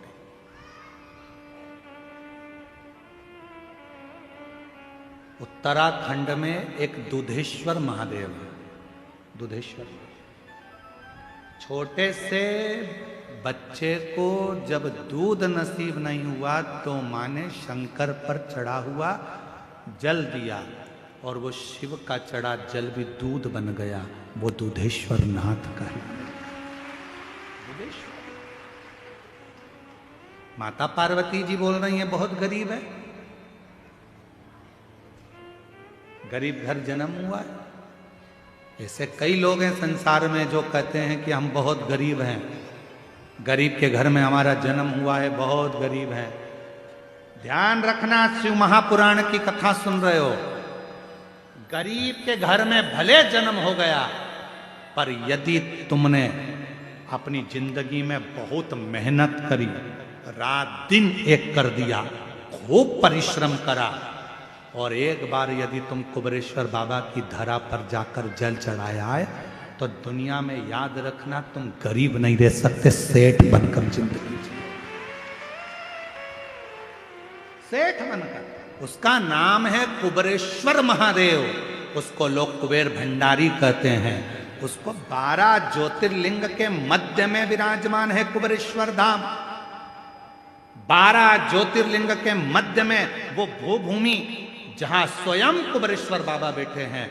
कोई कह दे कि मैं गरीब हूं, शिव महापुराण की कथा में हम वर्णन करें, एक बार खूब मेहनत में लग जाओ। गरीब घर में भले पैदा हुए हो, पर यदि परिश्रम करोगे, मेहनत करोगे, खूब मेहनत करोगे, तो जैसे उस माँ का बेटा आबकारी अधिकारी के पद पर बैठ सकता है शिव की कृपा से, तो तुम भी बैठ सकते हो, तुम भी बैठ सकते। मैंने सब का होकर देख लिया, बस तेरा होना। तुम्हें लगता है कि मेरी जिंदगी बड़ी दुख में, मैं बहुत गरीब, बहुत गरीब। गरीब कहने से नहीं होगा, मेहनत तो करो, परिश्रम तो करो। अगर तुमने मेहनत करना प्रारंभ कर दिया, परिश्रम करना प्रारंभ कर दिया, भले तुम गरीब के घर में पैदा हुए हो, पर निश्चित है आखिरी में तुम भले गरीब के घर में पैदा हुए होगे, पर तुमने अगर मेहनत करी है और कुबेरेश्वर बाबा पर भरोसा किया है, तो तुम्हारी जिंदगी सेठ की जरूर निकलेगी, ये पक्का है। कोई जल्दी बनता है, बोलो बोलो, तुम्हें याद है ना, तो बोलो जरा जम के, कोई जल्दी बनता है, कोई लेट बनता है, शंकर को जल चढ़ाने वाला एक दिन सेठ जरूर बनता है, सेठ जरूर बनेगा। और उस समय पर तुम्हारे भीतर वो अहंकार नहीं आना चाहिए, फिर तुमको स्मरण होना चाहिए, मेरी गाड़ी, मेरा बंगला, सब कुछ है तेरो सरकार, मेरा तो कुछ भी नहीं, सब कुछ है तेरो सरकार, मेरा तो कुछ भी नहीं। ये आर्यन 3 दिन से लगा था, गुरुजी इसको जरूर गा देना थोड़ा सा। गुरु, मेरी गाड़ी, मेरा बंगला, मेरा पैसा, सब कुछ तेरो सरकार, मेरा तो कुछ भी नहीं, सब कुछ तेरो सरकार, मेरा तो कुछ भी नहीं। ये दुनिया का जितना ठाट है सब है। मेरी पत्नी, मेरे बच्चे, सब तेरे ही हैं सरकार, मेरा तो कुछ भी नहीं। मैं अपना अपना है क्या,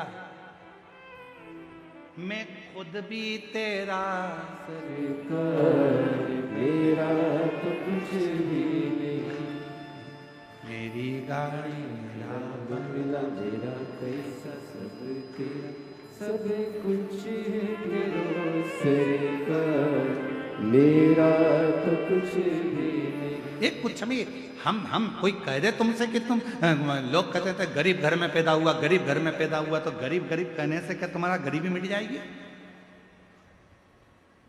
गरीबी का रोना रोने से तुम्हारी गरीबी मिट जाएगी?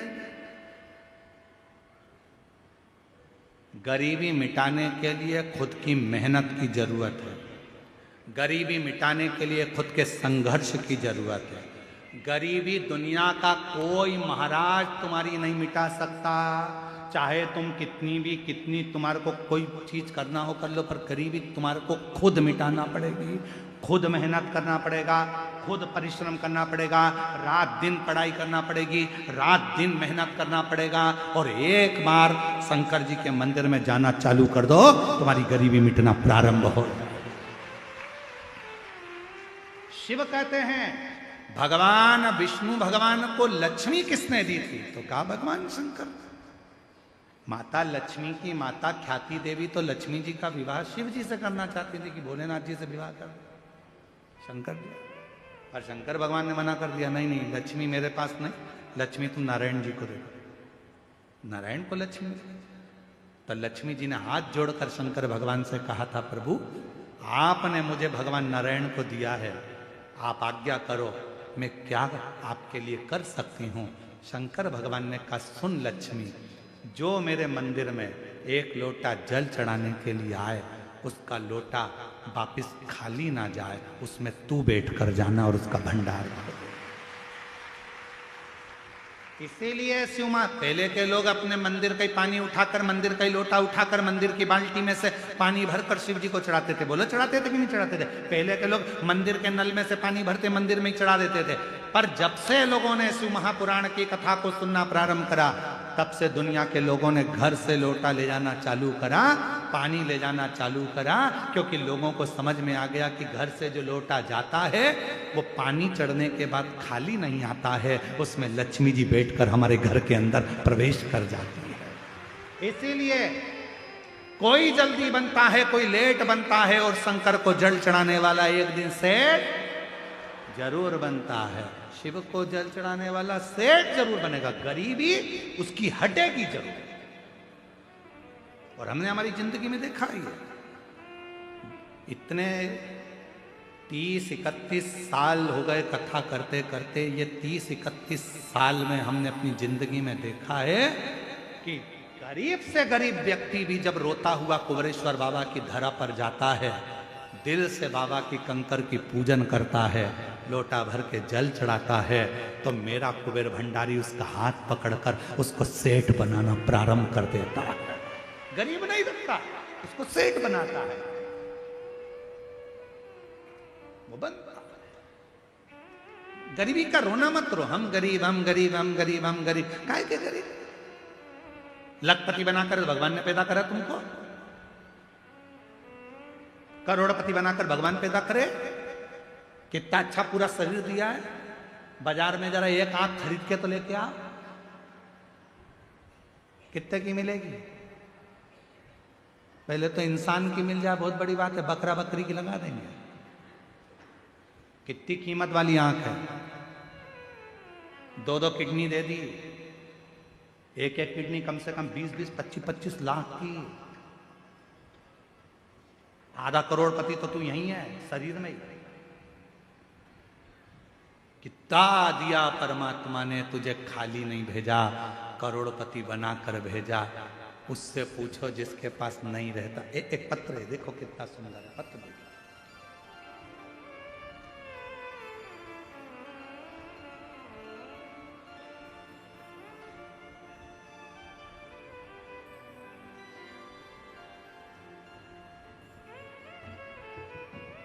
मैं रेखा यादव, कहीं बैठी हो तो हाथ हिला सकती हैं। रेखा यादव कहीं बैठी हो तो हाथ हिलाएं। रेखा यादव। गुरुदेव, मैं रेखा यादव तीसरी बार पत्र लिख रही हूं गुरुजी। 2019 से कथा सुन रहे हैं, शिव जी पर जल चढ़ाते हैं, लेकिन हमको ये पता नहीं था कि गणेश जी कहाँ हैं, अशोक सुंदरी कहाँ हैं, कार्तिकेय जी कहाँ हैं। गुरुजी, आपने भोलेनाथ जी से हमारी पहचान करा दिया, आपको धन्यवाद। गुरुजी, आपसे एक प्रश्न है गुरुजी, आपकी शिव कथा में रोज जो बेलपत्र मिलता है वो औषधि के काम आता है। आखिरी दिन का बेलपत्र तिजोरी में रखा जाता है। गुरुदेव, हमारे पास गांव में कथा सुनते हैं, करते हैं, हम वो बेलपत्र का प्रयोग करते हैं, कर सकते हैं, क्यों नहीं?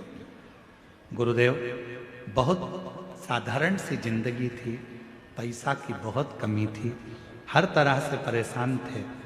तब किसी के कहने पर 2022 में रुद्राक्ष महोत्सव में सीहोर गए, और 2022 में रुद्राक्ष महोत्सव में सीहोर गए।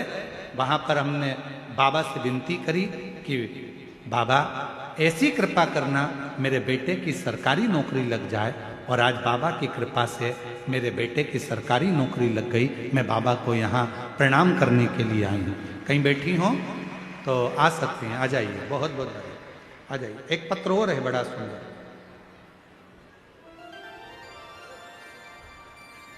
मैं मेघा वर्मा, पिता कोमल सिंह वर्मा, माता चंद्रकांति वर्मा, ग्राम तरेसर, जरा पढ़ लो, तुम लोग पढ़ लो। गांव कौन सा लिखा है? तरेसर, पीओ पथरी, जिला रायपुर, छत्तीसगढ़ की रहने वाली हूँ। कहीं बैठी हो तो हाथ हिला सकती हैं। मेघा वर्मा, पिता कोमल सिंह वर्मा। एक लोटे जल का पशुपति पंडाल में बैठकर कथा सुनने का फल मिलता है गुरुदेव। मैं बताना चाहती हूँ, कई बार मैंने सरकारी नौकरी के लिए अप्लाई किया, फिर भी सरकारी नौकरी नहीं लग रही थी। फिर मैंने आपकी कथा सन 2022 से सुनना प्रारंभ की। आपके कहे अनुसार मंदिर जाना प्रारंभ किया, 3 बार पशुपति व्रत किया, 5 पंडाल बैठकर आपकी कथा सुनी। तब बाबा ने मेरी पुकार सुन ली और मेरी सरकारी नौकरी लग गई। बाबा, आज मैं बाबा को धन्यवाद देने के लिए आई हूँ, बाबा को प्रणाम करने के लिए आई हूँ। शिव तत्व इसी को कहते हैं। आप किस भाव से, भगवान देवाधिदेव महादेव को भज रहे हो। आप किस भाव से, कहीं बैठी हो ये वर्मा तो आ सकती हैं कथा बेलपत्र लेने के, किस भाव से आप शिव को भज रहे हो ये आपके ऊपर नहीं।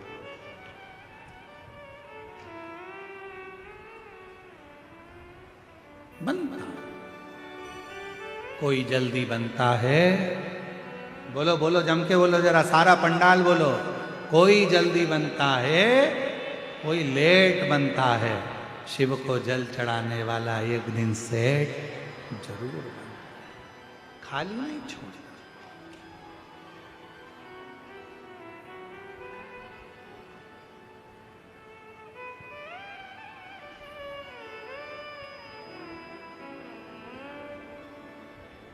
भले अंग्रेजी वर्ष रहा, पर कई लोग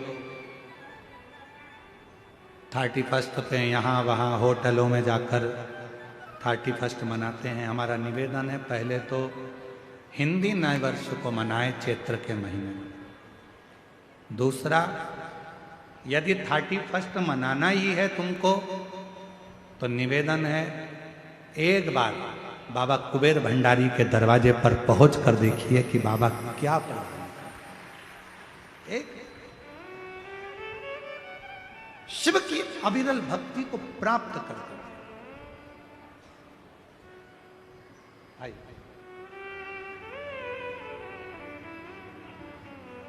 और मेरा आपकी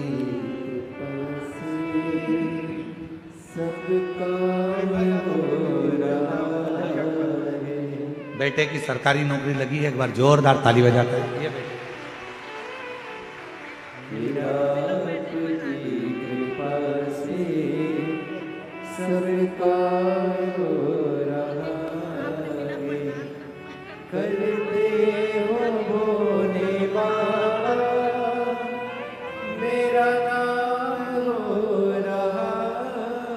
खुश होकर जाओ, रोते रोते नहीं, आंसू पोछो फिर जाओ आराम से। और मेरा आपकी कृपा से सब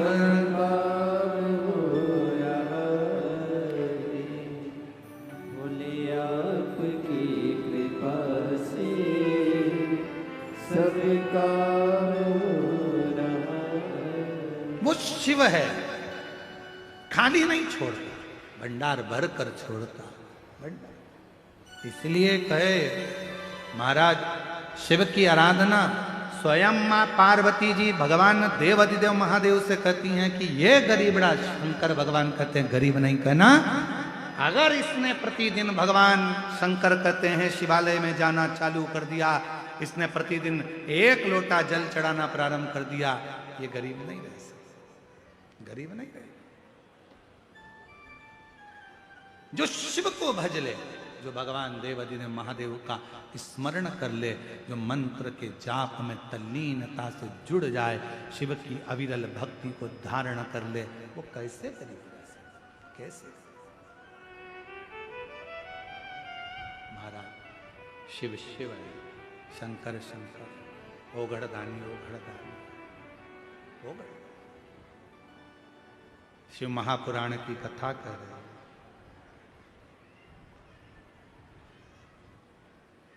तारकासुर के 3 बेटे तारकाक्ष, विदुम्माली और कमलाक्ष,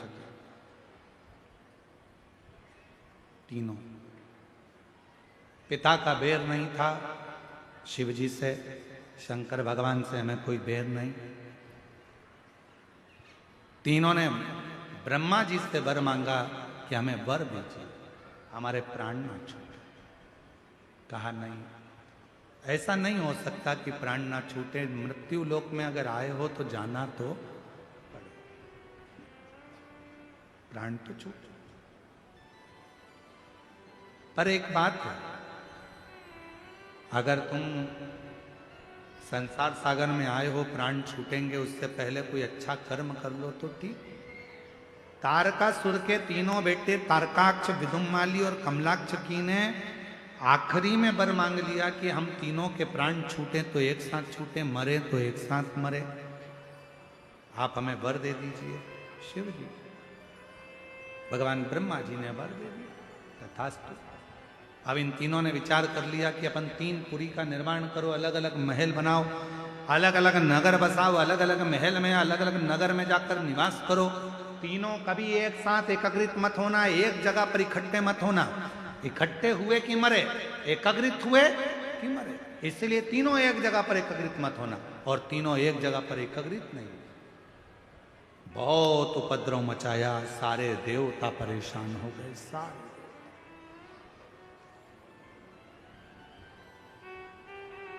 सब तब सबने भगवान देवादिदेव महादेव से प्रार्थना करी, भगवान शंकर से विनय करी, बोले बाबा हे ओघड़दानी, हे शंकर भगवान कृपा करिए, दया करिए, दयालु दातार दया कीजिए, कृपा कीजिए भोले बाबा, इन तीनों का संहार कर दीजिए, ये तीनों उपद्रव मचा रहे हैं, परेशान कर रहे हैं, बाबा कुछ कृपा करो।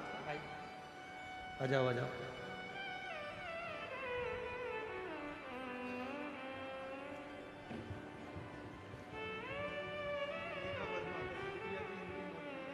आपकी बेटी का सरकारी जॉब लगा है, एक बार जोरदार ताली बजाकर स्वागत करिए। वर्मा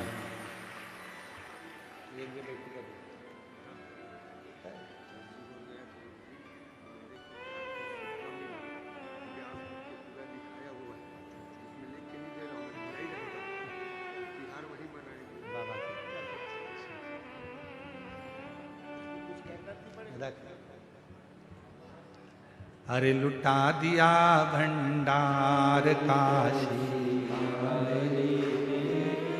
कर दिया माला जो जैसी भावना लाया वो वैसा फल पाया, नहीं खाली उसे लौटाया वो मन ही मन हर्षाया, और कर दिया माला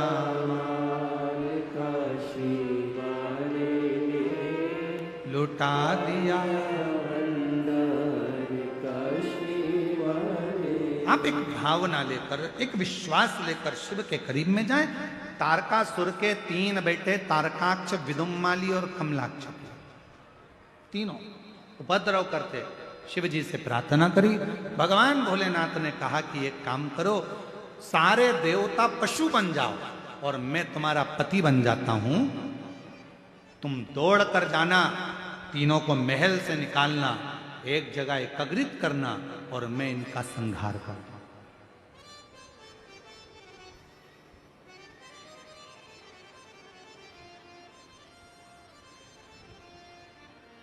देवता पशु बन गए, भगवान उनके पति बन गए। शिव जी का नाम हो गया पशुपति नाथ। बोल पशुपतिनाथ भगवान की।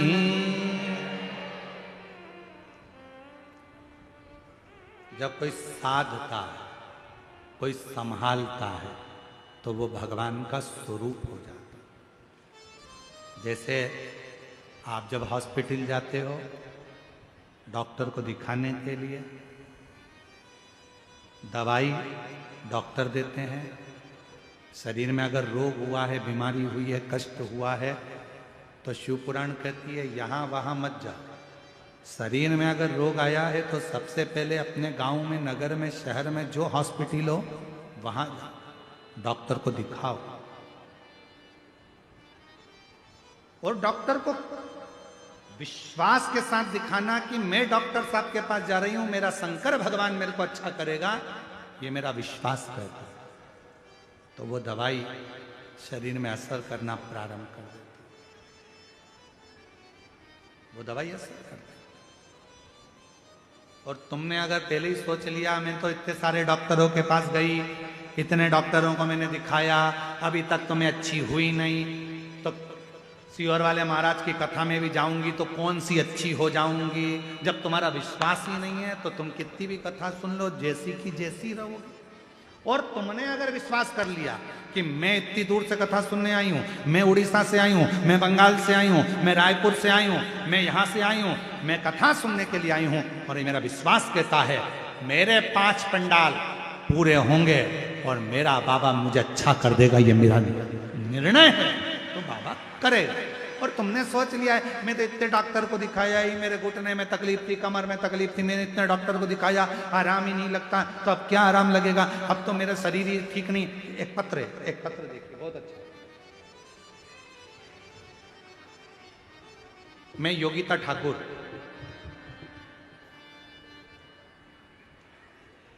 कहीं बैठी हैं योगिता जी? मैं योगिता ठाकुर ठेलका बोर्ड कांकेर से हूं। कहीं बैठी हो तो हाथ हिला सकती हैं और एक बेलपत्र लेने आ सकती हैं। मैं योगिता ठाकुर ठेलका बोर्ड कांकेर से हूं। कोटि कोटि प्रणाम करती हूं, बहुत बहुत धन्यवाद देती हूं। आप जो उपाय बताए सच्चे मन से किए, आज मैं अपनी बेटी को लेकर आई हूं। अगर बेटी आई हो तो उसको लेकर आ सकती हैं। योगिता ठाकुर कहीं बैठी हो, आ सकती हैं। मैं अपनी बेटी को लेकर आई हूं। मेरी बेटी की दोनों किडनियां खराब हो गई। उसके सिर में पानी भरा हुआ है, उसके शरीर में पानी भरा है। डॉक्टर ने तत्काल ऑपरेशन के लिए बोला। मेरे पास पैसा नहीं था, पैसा नहीं तो मैं ऑपरेशन नहीं करा सकी। मेरी बेटी के सिर में पानी भरा है, शरीर में पानी भरा है।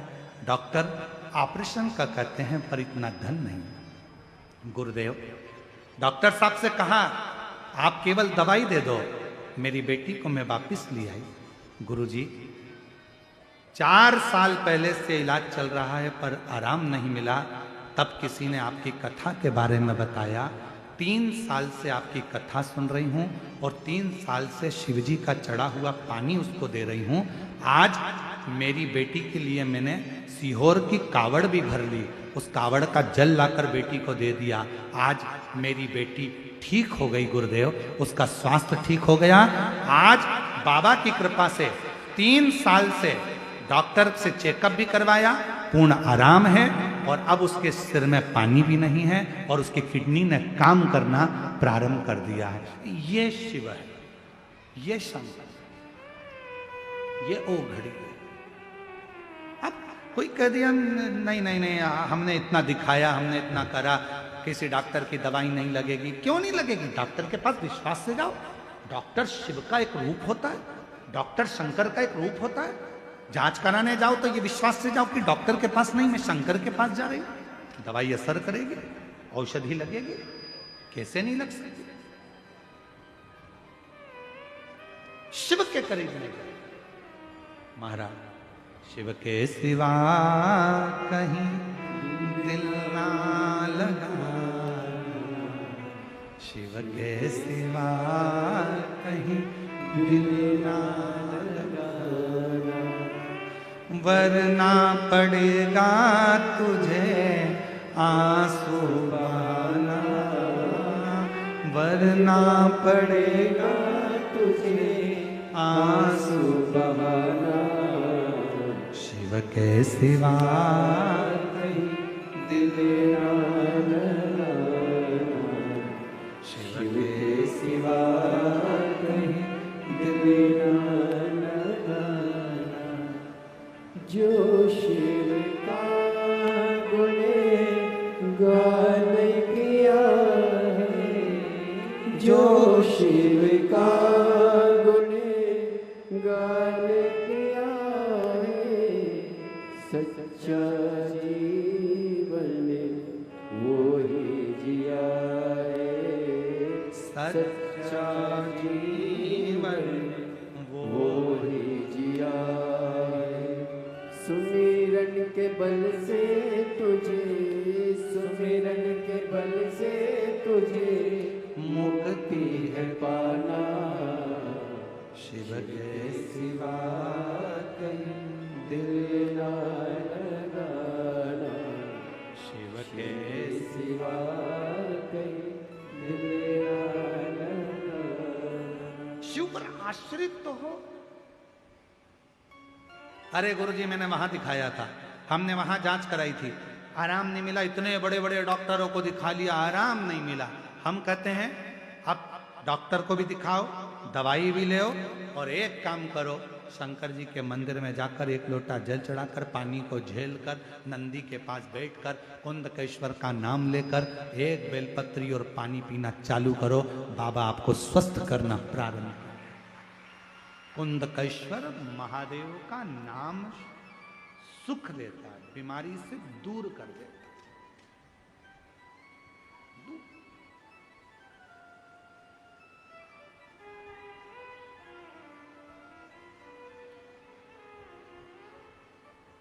कई लोग हमसे कहते हैं गुरुजी हम सुनते हैं कोई ये वाला मंत्र बताता है, कोई वो वाला मंत्र बताता है, कोई कहता है कि शंकर जी को ये चढ़ाते समय ये मंत्र बोलना, कोई कहता है शिव जी के मंदिर में जाना तो माला पकड़कर ये मंत्र बोलना, कोई कहता है कि रुद्राक्ष की माला से जप कर ये वाला मंत्र बोलना।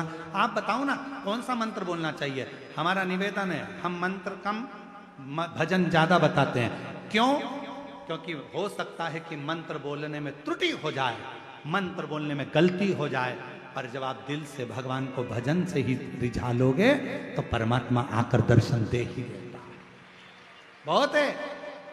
ओम नमः शिवाय आपके पास में है, नमः शिवाय आपके पास में है, और श्री शिवाय नमस्तुभ्यम आपके पास में है। जब ये मंत्र आपके पास में है तो फिर कहां भटकना, क्यों भटकना। हो जाए जपो श्री शिवाय नमस्तु, श्री शिवाय नमस्तु। जपा करो। तारकासुर के तीनों बेटों ने उपद्रव किया, देवता पशु बन गए, पशु बनकर उनको एक जगह पर एकत्रित करा। भगवान शंकर ने बड़े नंदी का रूप लिया, उनको मारने के लिए दौड़ पड़े। जैसे शिव जी दौड़े, इतने में से तारकाक्ष और विदुन्माली को मारने वाले थे, कमलाक्षकी ने पीछे से आकर फरसा उठाकर जो भगवान नंदी का रूप लिए थे उनका सिर काट दिया। सिर कटा हुआ नेपाल में पहुंच गया, धड़ केदारनाथ जी में रह गया। जैसे ही धड़ नीचे की ओर गया, इतने में शंकर भगवान ने अपना मूल स्वरूप धारण करा, त्रिशूल उठाया, तारकाक्ष, विदुम्माली और कमलाक्षकी तीनों का संहार कर दिया। देवताओं ने पुष्पों की वृष्टि कर कर कहा, बोल पशुपतिनाथ भगवान की। भगवान पशुपतिनाथ का रूप धर लिया। पशुपतिनाथ, पशुपति व्रत, पाशुपत्य योग,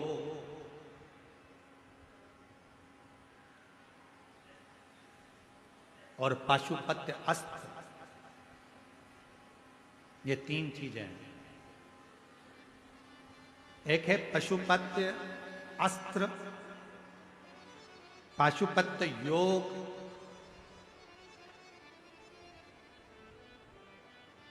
और पाशुपत्य व्रत। तीन पशुपति व्रत।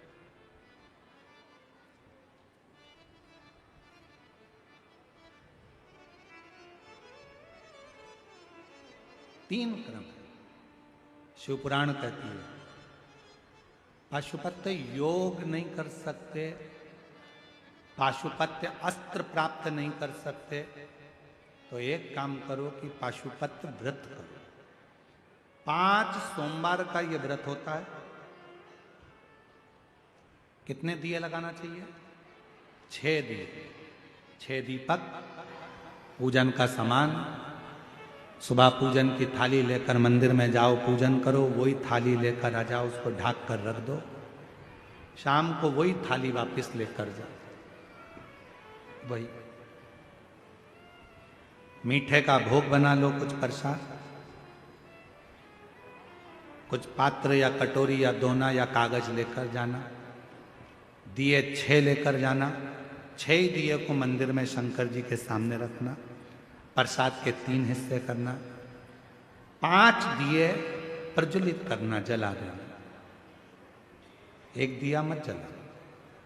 शिव जी की पूरी पूजन करना।